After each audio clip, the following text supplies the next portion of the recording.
যে আয়াতে কারিমা আমি তেলাওয়াত করছি এটা তাবলীগ সম্পর্কিত আয়াত। কি সম্পর্কিত? তাবলীগ সম্পর্কিত আয়াত। বর্তমান সময়ে এক তো এটা চরমনায়ের নমুনায় হালকায় জিকির ওয়াজ ও দোয়ার মাহফিল, এই হিসাবে আল্লাহ পাকের মহব্বত মারিফতের আলোচনা হওয়ার কথা। আপনারা এই মাঠেও আমার কথা শুনেছেন, চরমনাই মাঠেও আমার কথা বারবার শুনেছেন। আল্লাহ পাক রব্বুল আলামিনের মহব্বত মারিফত নিয়েই আমি কথা বলতাম।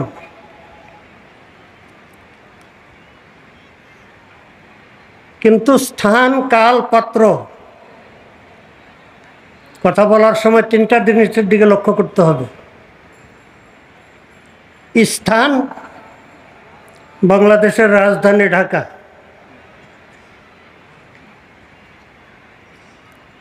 কাল সময় একটা নতুন স্বাধীন দেশের নাগরিক আমরা, নতুন করে একটা স্বাধীনতা আমরা পেয়েছিলাম।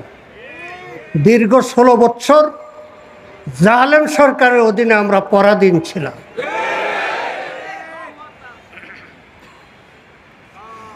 এই হিসাবে দেশের পরিস্থিতি নিয়ে, রাজনৈতিক বিষয় নিয়েও আলোচনা করার প্রয়োজন আছে। তা আল্লাহ পাকের মহব্বত মারিফত যেহেতু এটা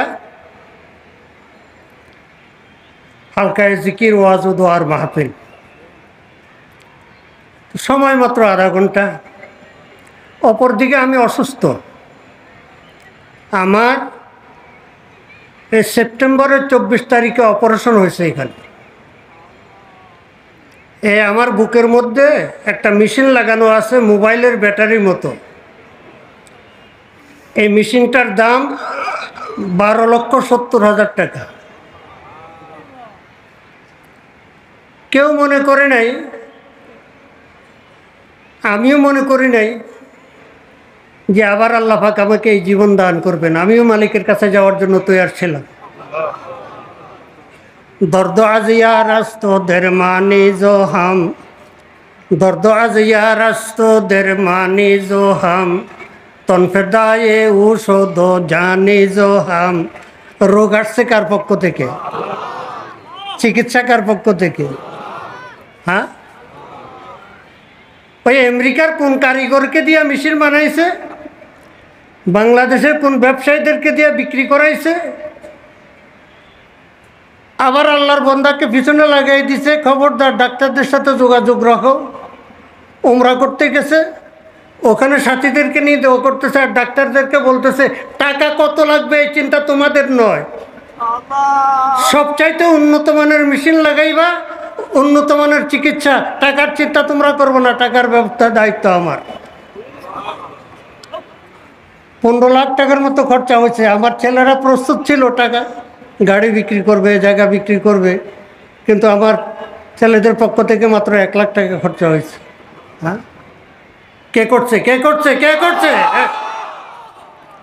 মালিকের কাছে দোয়া করছে। মালিক 73 বছর বয়স, পেয়ারা রাসূল 63 বছর বয়স চলে গেছেন, আপনি নিয়ে আনিছেন, আমাকে তো আরো 10 বছর বেশি দিয়েছে।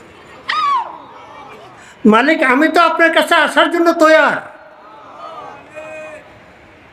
কেন হাদিস শরীফে আছে, মান আহাব্বা লিকা আল্লাহি আহাব্বাল্লাহু লিকাহু।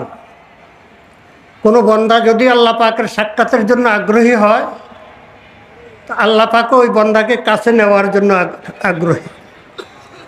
আল্লাহ বলছি, মাওলা আমি তো তোমার কাছে আসতে চাই, এই অপেক্ষায় ছিলাম মৌতের আগে যে রহমতের ফেরেশতারা আসে 5টা দিন সিসিওতে, এই অপেক্ষায় ছিলাম যে কখন রহমতের ফেরেশতারা আসে। কারণ আজরাইল আলাইহিস সালাম আসার আগে রহমতের একদল ফেরেশতা যায়। এটা আল্লাহ পাকের নেয়ামতের শুকর আদায় করতে বলছেন, ও আম্মা বিনিয়ামতি রব্বিকা ফাহাদ্দিস। তো আল্লাহ পাক নতুন করে জীবন দান করছেন, আল্লাহ পাকের নেয়ামত এর শুকরিয়া আদায় করতেছি আলহামদুলিল্লাহ।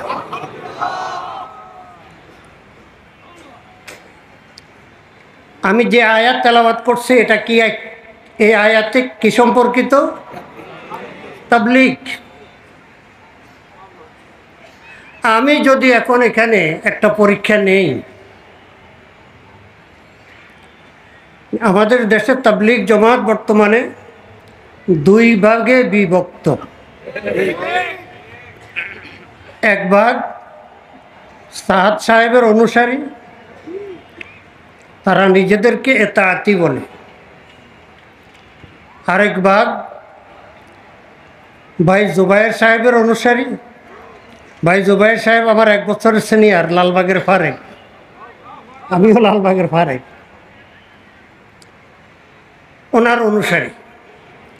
কিন্তু আমি আজকে যে আলোচনা করব, আমাদের দেশের বর্তমান তাবলীগ জামাত নিয়ে আমি আলোচনা করব না। বিশ্বের তাবলীগ জামাত যেটা, তাবলীগ জামাত নিয়ে আলোচনা করব না, তাবলীগ নিয়ে আলোচনা করব। বলছি, আমি যদি এখানে হাত উঠাইতে বলি যে সাহেদ সাহেবের অনুসারী কয়জন আছেন, অল্প কয়টা হাত হয়তো উঠতে পারে। জুবায়ের সাহেবের অনুসারী কয়জন আছেন, অল্প কয়টা হাত উঠতে পারে। কারণ ওনারা এটাকে দিন মনে করে না, এটাকে নবীওয়ালা কাম মনে করে না।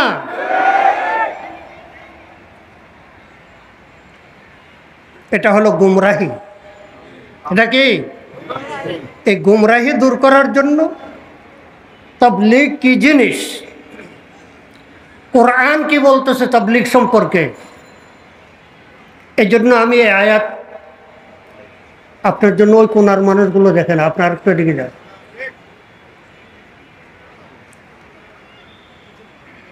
আউযু বিল্লাহি মিনাশ শাইতানির রাজিম।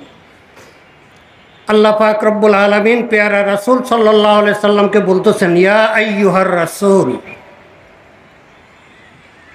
হে আমার পেয়ারা রাসূল, বাল্লিগ, তাবলীগ করেন। ওলামা ইকরাম আছেন, তরজমা ভুল করতেছেন, খেয়াল রাখবেন, বয়ান রেকর্ড করেন। ইয়া আইয়ুহার রাসূলু বাল্লিগ, বাল্লাগা ইউবাল্লিগু তাবলীগান, বাবে তাফঈলের মাজদার, পৌঁছিয়ে দেওয়া। কি করা? পৌঁছিয়ে দেওয়া। তো আল্লাহ পাক রব্বুল আলামিন পেয়ারা রাসূলকে বলতেছেন, হে আমার পেয়ারা রাসূল, আপনি তাবলীগ করেন, আমার বন্দাদের কাছে পৌঁছিয়ে দেন। কি পৌঁছাইবেন? কয় উসুল, কয় উসুলের মাধ্যমে কি পৌঁছাইবেন, এর কোনো আলোচনা এখানে নাই। খুব খেয়াল করে শুনবেন। ইয়া আইয়ুহার রাসূলু বাল্লিগ, হে আমার প্রিয় রাসূল, আপনি তাবলীগ করেন। কি তাবলীগ করবেন? মা উনজিলা ইলাইক। ওলামা ইকরামের দৃষ্টি আকর্ষণ করতেছি, খালি অন্ধভাবে কেউ এই পক্ষ সমর্থন, কেউ এই পক্ষ সমর্থন। আমি দুই পক্ষের এক পক্ষেও না। কেন আমি দুই পক্ষের এক পক্ষ না? আমি দুই পক্ষের ইসলাহ এবং সংশোধন চাই, দুই পক্ষকে মিলাতে চাই। ভুল দুই পক্ষের মধ্যে আছে, যদি সময় থাকে আমি ওই সম্পর্কে পরে আলোচনা করব। আগে তাবলীগ বুঝেন, আল্লাহ পাক তাবলীগ কোনটাকে বলছে, আসল তাবলীগ কোনটা। ইয়া আইয়ুহার রাসূলু বাল্লিগ মা উনজিলা ইলাইক, হে আমার প্রিয় রাসূল, আপনি তাবলীগ করেন। নিজের মন গড়া মতো নয়, নিজের স্বপ্ন নিজের এলহাম দিয়া নয়, নিজে চিন্তা ফিকির করে নয়, তাবলীগের বিষয়বস্তু কি? মা উনজিলা ইলাইক, মা উনজিলা ইলাইক। ভালো করে শুনে রাখেন, তাবলীগের বিষয়বস্তু কি? 30 পারা কোরআন। তাহলে তাবলীগ করতে পারবে কারা? কথা বলে না আলেমরা। আল উলামাউ ওয়ারাসাতুল আম্বিয়া। তাবলীগের দায়িত্ব পেয়ারা রাসূল দুনিয়ার থেকে যাওয়ার পরে সাহাবায়ে কেরাম আদায় করেছেন, এরপরে তাবেঈন, তবে তাবেঈন, আইম্মায়ে মুজতাহিদিন, ধারাবাহিকভাবে তাবলীগ চলে আসতেছে। আর এক প্রকারের জাহেলগুলো বলে যে দীর্ঘদিন তাবলীগ বন্ধ ছিল। এই আহমকের দল, এই আহমকের দল। এক মুহূর্তের জন্য তাবলীগ বন্ধ ছিল না। তাবলীগি ইজতেমা শুধু টঙ্গীরটা নয়, এটাও তাবলীগি ইজতেমা। ওই মাদ্রাসার বাৎসরিক মাহফিল, ওটাও তাবলীগি ইজতেমা। সিরাত মাহফিল, ওটাও তাবলীগি ইজতেমা। উলামায়ে কেরাম যে বয়ান করে, এটা তাবলীগ। কোরআন ও হাদিস থেকে যেখানেই যে বয়ান হয়, এটা তাবলীগ। যারা বুঝো নাই এতদিন, উলামায়ে কেরাম তাবলীগ কি বুঝবো? কয়সিল্লা লাগাইছে। এ তোর মাথায় মগজ নাই, সবগুলো গোবর, গোবর তোর মাথায়। আলেম তাবলীগ বুঝে না, তাবলীগ পাইলি কোথায়? কোথায় পাইলি তাবলীগ? বাবারে বাবা, চোখে মুখে কিছু দেখে না। এই মিরপুর 12 নম্বর আমি মুসলিম বাজার মাদ্রাসায় 12 বছর ছিলাম। আপনাদের বুঝার জন্য বলতেছি। তাবলীগ সাপ্তাহিক গাস্ত হয় আমার মাদ্রাসার সাথে, মসজিদ বয়ানে বসছি। এলাকারই এক তাবলীগি মুরব্বী বয়ান করতেছে, প্রস্রাব পায়খানা করে যদি ঢিলা কুলুপ ব্যবহার না করা হয়, 7 সমুদ্রের পানি ব্যবহার করলেও পাক হবে না। কি মাসলা কি এরকম নাকি? হ্যাঁ। তো বয়ানের পরে ওনাকে বললাম যে না, শুধু পানি ব্যবহার করলেও পাক হবে, পানি না থাকলে শুধু ঢিলা ব্যবহার করলেও পাক হবে। না, আপনার এই কথা মানতে পারি না। আমার কথা মানবেন না? আমি তো দাওরা হাদিস পর্যন্ত। না, আপনি কথা মানতে পারি না। আমি কাকরাইলে জোবাই সাহেবের জিজ্ঞাসা করব, কারণ আমি তো চিল্লা লাগাই নাই। আমি তো এক চিল্লা লাগাইছি ছাত্র জীবনে। আমি তো তাবলীগওয়ালা না, আমি তো কোরআনওয়ালা। কি সপ্তাহখানিক চলে যায়, কিছু বলে না। জিজ্ঞাসা করলাম, কই জিজ্ঞাসা করছেন? হ্যাঁ জিজ্ঞাসা করছি। কি বলছে? আপনি যেটা বলছেন এটাই ঠিক, আপনি যেটা বলছেন। যাক শোনেন, ইয়া আইয়ুহার রাসূল বাল্লিগ মা উনজিলা ইলাইক। হে আমার পেয়ারা রাসূল, আপনি তাবলীগ করেন, পৌঁছে দেন আমার পক্ষ থেকে। কি পৌঁছাবেন? নতুন কোনো কিছু আমদানি করা লাগবে না, চিন্তা করা লাগবে না। আমি আপনাকে গোডাউন দিয়ে দিছি। 30 পারা কোরআনে কারীম, মা উনজিলা ইলাইক। কোরআনে কি আছে? কোরআনে কি আছে?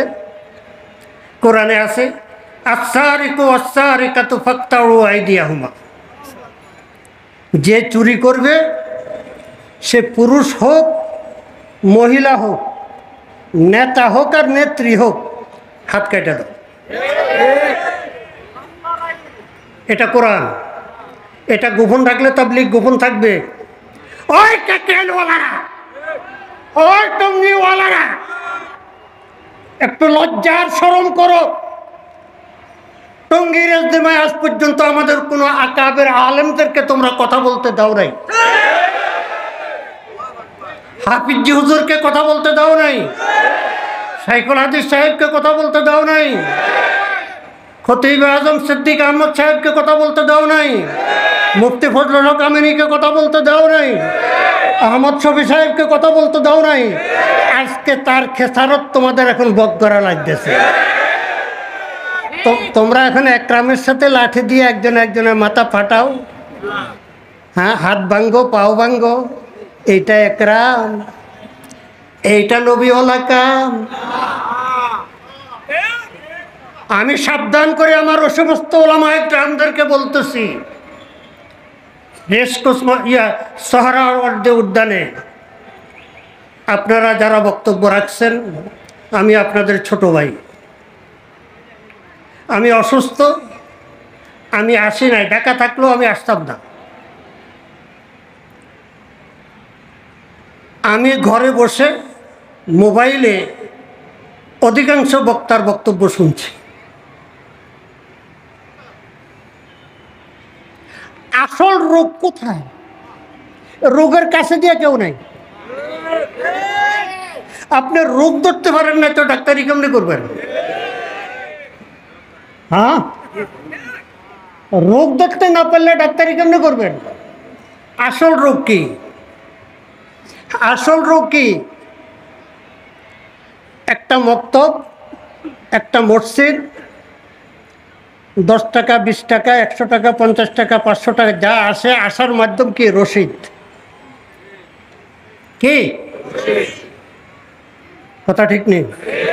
হ্যাঁ, মসজিদ, মাদ্রাসা, মক্তব, হাটহাজারির মতো বড় মাদ্রাসা, লালবাগ মাদ্রাসা, আরজাবাদ মাদ্রাসা, কি প্রত্যেকের কি রসিদ আসবে? রসিদের মাধ্যমে ব্যয় হবে বাউসারের মাধ্যমে। ও তাবলীগওয়ালারা, কাকরাইলে রসিদ আছে কিনা কথা বলেন? বাউসার আছে? তোমাদের আয় ব্যয়ের হিসাব লাগে না? তোমরা ফেরেশতা, তোমরা ফেরেশতা। ফিতনা শুরু হয়েছে কোত্থেকে? এখান থেকে। ওই রাজশাহী ইউনিভার্সিটির কাকরাইলের পুরাতন মুরব্বীদের একজন প্রফেসর মোশফেক সাহেব আমার অত্যন্ত মহব্বতের লোক। আমি শেষ পর্যন্ত ওনাকে খেলাফতে দিয়েছিলাম। বেচারা তাবলীগে মেহনত করা অবস্থায় রংপুর ইন্তেকাল করছেন। তার মাধ্যমে ভিতরের গোমর সব জানতাম। কিরে বাবা, মাদ্রাসায় অভাব দেখা দেয়, কি শিক্ষকদের বেতন বাকি থাকে, বোর্ডিংয়ে শর্ট পড়ে। কাকরাইলে শর্ট পড়েছে কোনোদিন শুনছেন? টঙ্গী ইজতেমায় কোটি কোটি টাকা ব্যয় হয় না? কোনো কালেকশন আছে? কোনো রসিদ আছে? খরচের কোনো বাউসার আছে? এটা নবীওয়ালা কাম। সকল মাদ্রাসাগুলো ওলামায়ে কেরাম দিন বুঝে না, নবীওয়ালা কাম বুঝে না। তোমরাই নবীওয়ালা কাম বুঝছো। ধিক্কার তোমাদের উপর, তোমাদের আকলের উপর। সংশোধন হও, এখনো সময় আছে। বনি ইসরায়েলের মধ্যে যেমন বনি ইসরায়েলের তওবা কি ছিল? গাউসুল আফজার কারণে ফাকতুলু আনফুসাকুম, আল্লাহ পাক হুকুম দিয়া দিছে, হ্যাঁ এমন অন্যায় তোরা করছস, এখন তোদের তওবা হইল 2 ভাগে ভাগ হইয়া যা, ভাগ হইয়া যুদ্ধ কর, এক গ্রুপ আরেক গ্রুপের হত্যা কর। তোমরা যেই বাড়াবাড়ি করছো, ওলামায়ে কেরামের বিরুদ্ধে যা মন্তব্য করছো, তওবা করো, তওবা করো। নতুবা তোমরা নিজেরা মারামারি করে একরামের সাথে বাড়ি দিয়া, কাকরাইল দখল করতে গিয়া, টঙ্গীর মাঠ দখল করতে গিয়া নিজেরা মারামারি করে নিজেরা শেষ হইল। কেউ বলবে না আমি বলতেছি। কাকরাইল ট্রাস্ট, ট্রাস্ট গঠন করা কোন সুন্নত? কি হুজুর সাল্লাল্লাহু আলাইহি সাল্লাম জমানে ট্রাস্ট গঠন করছে? টাকা ব্যাংকে ট্রাস্ট গঠন করে রাখছে? কাকরাইলের টাকা কাকরাইল ট্রাস্টে জমা হয়। কি মজার কথা, একদল হক আর একদল বাতিল, 2 গ্রুপে একই অ্যাকাউন্ট থেকে টাকা উঠায়। এই গ্রুপের একজনে দস্তখত করে, এই গ্রুপের একজনে দস্তখত করে, 2 জনের দস্তখতে টাকা উঠে 2 ভাগ খরচ করে। বাহ! ওলামায়ে কেরামের দৃষ্টি আকর্ষণ করতেছি। বিতর্কত কুয়ার ভিতরে জানোয়ার রেখা উপর দিয়া তারপরে যত বালতি বানাইবেন, বালতি পানি ফালাইবেন, পাক হবে না। অন্ধ সমর্থন নয়, অন্ধ সমর্থন নয়। কুয়ার ব্যাঙ আগে পরিষ্কার করে, কুয়ার ব্যাঙ আগে পরিষ্কার করে। জনগণকে বলতেছি একটা কথা দেখেন, আমি তবলিগ বিরোধী নয়। আমার আব্বাজান জীবন চিল্লা লাগাইছে, আমি তবলিগওয়ালার ছেলে, আমি নিজে এক চিল্লা লাগাইছি। এই যে আমি ওয়াজ করতেছি, বয়ান করাটা আমি ছাত্র জীবনের তবলিগে গিয়া 6 বছর বয়ান করতে করতে আমি কথা বলা শিখছি। এ তবলিগ জমাতের উসিলায় লাখো কোটি বেনামাজি নামাজি হয়েছে, লক্ষ লক্ষ ইংরেজি শিক্ষিত লোক দিনদার হয়েছে, অনেক গির্জা মসজিদে রূপান্তরিত হয়েছে, অনেক অমুসলিম মুসলমান হয়েছে। এখনো কইবা খালেদ সাইফুল্লাহ তাবলিগ বিরোধী? হ্যাঁ, কিন্তু কোরআন ও সুন্নাহর দৃষ্টিতে রোগ যেটা ধরা পড়েছে, এটা যদি গোপন রাখি তাহলে গুনাহ হবে। আমি মুআজ বিন নূর চিনি না, মোবাইলে দেখছি। তোমরা সাংবাদিক সম্মেলন করো, উপদেষ্টার সাথে দেখা করো, এটা কোন তরিকা, কোন নবীওয়ালা পদ্ধতি? জিজ্ঞাসা করি কোন তরিকা? তোমরা এতাত কার এতাত করতেছ? যার এতাত করতেছ তাকে আমির কে বানাইছে? কে আমির বানাইছে? ভুল কোথায় হয়েছে, কখন থেকে হয়েছে? প্রথম আমির হযরত মাওলানা ইলিয়াস রহমতুল্লাহ আলাইহি, এরপরে ওনার সাহেবজাদা হযরত মাওলানা ইউসুফ সাহেব রহমতুল্লাহ আলাইহি, এরপরে হযরত মোল্লা এনামুল হাসান রহমতুল্লাহ আলাইহি। ওনার ইন্তেকালের পরে একটা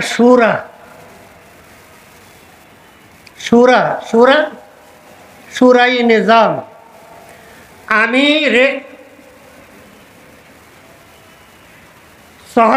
সোহরাওয়ার্দী উদ্যানে ওলামা ইকরামের পক্ষ থেকে ঘোষণা করা হয়েছে যে আলমী সুরাই নিজামের মাধ্যমে যে তবলিগ চলতেছে আমরা এটা সমর্থন করি। আমি ওনাদেরকে জিজ্ঞাসা করি, সুরাই নিজাম পাইছেন কোথায়? সমস্ত ওলামা ইকরামদের নিকট আমার প্রশ্ন, সুরাই নিজাম আছে বলে আপনারা এক পক্ষকে সমর্থন করতেছেন, আরেক পক্ষ গলত আমিরকে সমর্থন করতেছে। স্বঘোষিত আমির, তাকে কেউ আমির বানায় নাই, কারণ ওই আগ থেকে ভুল হয়ে আসছে সুরা। তো সুরার মাধ্যমে যদি নাকি গোটা বিশ্বের তবলিগ চলতে পারে, 10 জনের একটা জমাত কেন চলতে পারবে না? তো 10 জনের একটা জমাতের মধ্যে 3 জনকে সুরা বানায় দাও, জিম্মাদার একজন কেন? ও তবলিগের সময় লাগলে আমিরে এতায়াত করতে হইব, তোমাদের আমিরে এতায়াত করা লাগবে না? কোথায় পাইলা? সুরাই নিজামের কোনো, আমি অনুরোধ করব, আমি ছোট মানুষ, এলেমের দিক থেকে আমাদের মোহতারাম বাইতুল মুকাররমের খতিব সাহেব হযরত মাওলানা মুফতি আব্দুল মালিক সাহেব বাহরুল উলুম, এলেমের সাগর। আমি নিজকে ওনার ছাত্র হওয়ার যোগ্য মনে করি না। ওনারও একটা বয়ানের মধ্যে সুরাই নিজামের কথা শুনছি। ওনার কাছেও আমার জিজ্ঞাসা, জানি না কবে সাক্ষাৎ হবে, কবে কথা বলতে পারবো। আমি স্পষ্ট ভাষায় ঘোষণা করতেছি, চ্যালেঞ্জ করতেছি সমস্ত ওলামা ইকরামকে, সুরাই নিজামের কোনো স্থান ইসলামে নাই। সভাপতি মণ্ডলী এটা রাজনৈতিক দল গঠন করতে পারে, শরীয়তের স্থান নাই। কিভাবে? পেয়ারা রাসূল সাল্লাল্লাহু আলাইহি সাল্লাম ইন্তেকাল করেছেন, কেউকে আমির বা খলিফা বানাইয়া যান নাই। তা আমির নিযুক্ত হয়েছে কিভাবে? আনসার বলতেছে আমাদের পক্ষ থেকে একজন আমির হবে, আর মুহাজির ভাইদের পক্ষ থেকে একজন। হ্যাঁ, মিন্না আমির ও মিনকুম আমির, দুই পক্ষ থেকে দুইজন আমির থাকবেন। শামাইলে তিরমিজি দেখেন, আল্লাহ পাক তৌফিক দিয়েছেন, যখন আমি শামাইলে তিরমিজি পড়াইতেছিলাম তখন এই বিষয় হযরত সাইয়্যিদানা উমর ফারুক রাদিয়াল্লাহু তাআলা আনহু বলছেন, আচ্ছা ভাই বলো তো, আনসার ভাইরা বলো তো দেখি, তোমাদের মধ্যে কে আছে যার কথা কোরআনে কারিমে আছে কি সানিয়াস নাইন এজ হুমা ফিল গার, যে গর্তের ভিতরে যখন ছিলেন দুইজনের একজন। এই গুণের লোক তোমাদের মধ্যে কে আছে? গারে সুরে যখন রাসূল করিম সাল্লাল্লাহু আলাইহি সাল্লাম আত্মগোপন করছিলেন, সিদ্দিক আকবর রাদিয়াল্লাহু তাআলা আনহুর সাথে ছিলেন। সম্পূর্ণ ছিদ্রগুলো বন্ধ করে একটা ছিদ্র খোলা ছিল, নিজের পায়ের গোড়ালি দিয়েছেন, সাপ আইসা ধ্বংস করছে, আপনারা জানেন সব কিছু ওই সম্পর্কে। হ্যাঁ, কি সানিয়াস নাইনে এজ হুমা ফিল গার, হযরত আবু বকর সিদ্দিক রাদিয়াল্লাহু তাআলা আনহু সম্পর্কে এই আয়াত নাযিল হয়েছে। এটার জবাব আনসাররা দিবে কোত্থেকে? কারণ আনসারের মধ্যে কারোর মধ্যে এই গুণ ছিল না। হযরত উমর ফারুক রাদিয়াল্লাহু তাআলা আনহু এই ঘোষণা করার পরে সর্বপ্রথম হযরত সিদ্দিক আকবর রাদিয়াল্লাহু তাআলা আনহুর হাত ধরে বায়াত গ্রহণ করলেন। এরপরে বাকি সাহাবা ইকরাম একের পর এক বায়াত গ্রহণ করতে করতে সবাই বায়াত গ্রহণ করছে। তাহলে আমির যদি আমির নিযুক্ত করে যাইতে না পারেন, তাহলে আহলুল হকদুল হল্লুল হক সাহাবা ইকরামের মধ্যে প্রথম সারির সাহাবী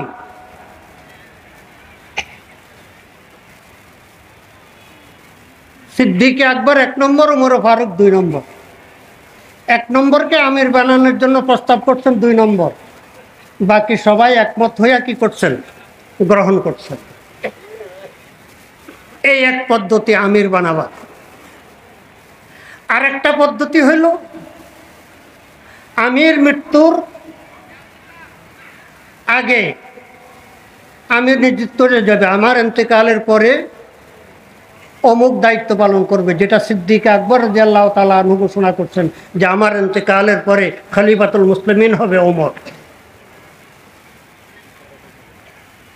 তাহলে নিজামউদ্দিন প্রথম পদ্ধতিও গ্রহণ করে নাই, দ্বিতীয় পদ্ধতিও গ্রহণ করে নাই। তৃতীয় পদ্ধতি যেটা হযরত ওমর রাদিয়াল্লাহু তাআলা আনহু গ্রহণ করেছেন, আমির নিযুক্ত করেন নাই। 6 জন, কয়জন? 6 জনকে দিয়ে একটা শুরা বানাইছেন। এই শুরা ইমারত চালাবার জন্য নয়, উলামা ইকরামের দৃষ্টি আকর্ষণ করতেছি, কান খুলে শুনেন। ইমারত চালাবার জন্য শুরা নয়, আমির নিযুক্ত করার জন্য। আমার ভুল হলে আমার ভুল সংশোধন করো। সেখানে হযরত ওমর রাদিয়াল্লাহু তাআলা আনহু তার ছেলে আব্দুল্লাহ ইবনে ওমরের নাম দিয়েছেন 6 জনের মধ্যে একজন, কিন্তু শর্ত লাগাইছেন যে আমার ছেলেকে আমির বানানো যাবে না। তোমরা 6 জনের 5 জন একমত হইয়াও যদি আমার ছেলেকে আমির বানাও, সেটা গ্রহণযোগ্য হবে না। আমার ছেলে আমির বানাবার পক্ষে মতামত দিতে পারবে, কিন্তু নিজে আমির হতে পারবে না। এই হলো শোরার কাজ, শোরাই নিজাম। আজকে শোরাই নিজাম দিয়ে বিশ্ব তাবলীগ চলবে, কাকরাইল চলবে, টঙ্গী ইজতেমা চলবে। দলিল কোথায়? সনদ কোথায়? সমস্ত আলেমদের কাছে আমার জিজ্ঞাসা।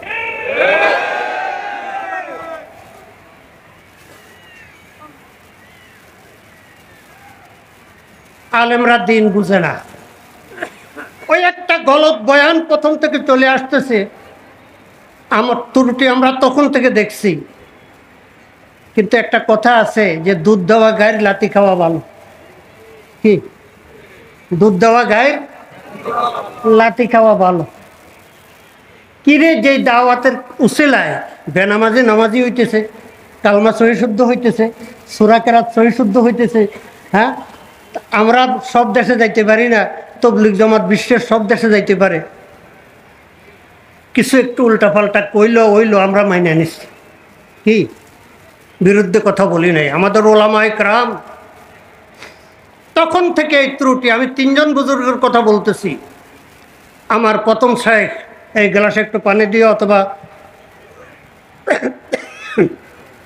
গরম পানি অথবা রং চা যদি থাকে দিও। সময় কতটুকু আছে?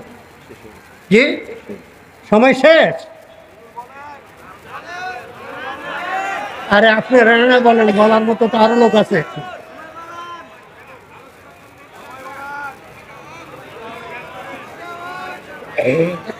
কি বলেন? 5 মিনিট? 5 মিনিট পাইছি।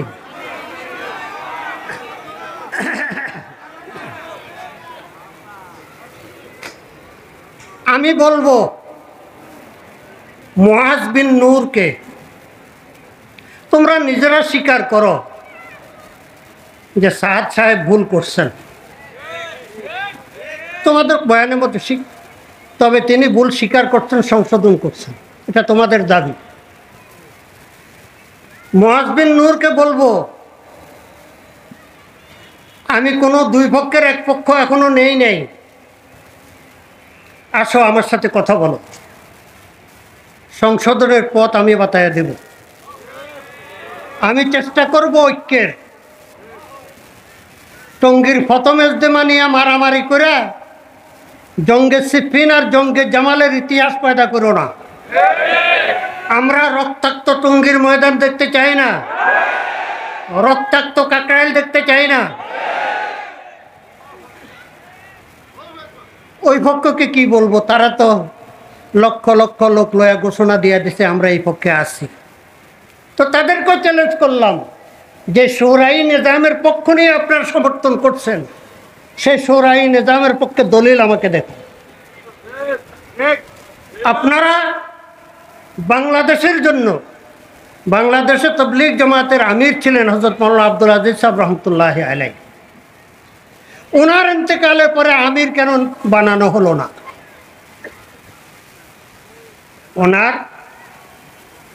উনিও নামে মাত্র আমির ছিলেন, কন্ট্রোল ছিল কি ইঞ্জিনিয়ার আব্দুল মুকিত সাহেব রহমাহুল্লাহ।